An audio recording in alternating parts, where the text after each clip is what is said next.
Bob Goodlatte says a subpoena could soon be issued for the Trump-hating FBI agent Peter Strzok. Chairman Goodlatte joins us right now to explain.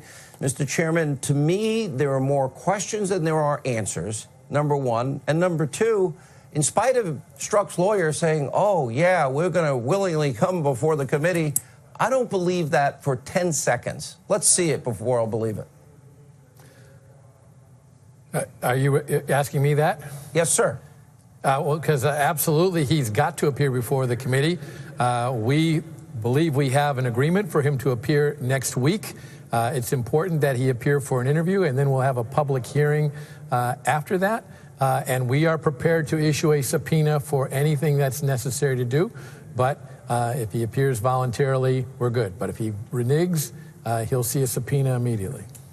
Sir, let me ask you, because there was a meeting last Friday. I understand you were in that meeting, along with Devin Nunes and Trey Gowdy and Speaker Ryan and Rod Rosenstein, and you were promised documents, according to published reports, sir, and those documents that you have been subpoenaing and requesting, and Trey Gowdy has been, and Devin Nunes has, they promised them this week, or you guys promised that you will, in fact, hold them in contempt and perhaps issue articles of impeachment as it relates to Rod Rosenstein for their obstruction and unwillingness to abide by congressional subpoenas. And why do I think if I did it, I don't think I'd get away with it?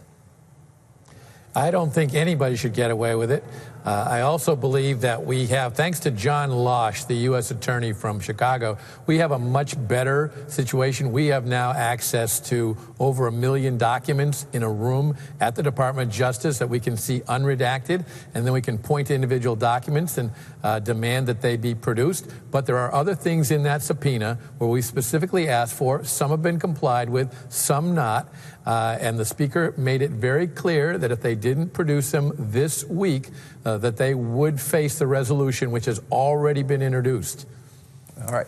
Well, Mr. Goodlatte, I want to thank you for what you're doing. And if we don't get those documents, I hope you hold them accountable. And I believe you will. I know you meant what you said.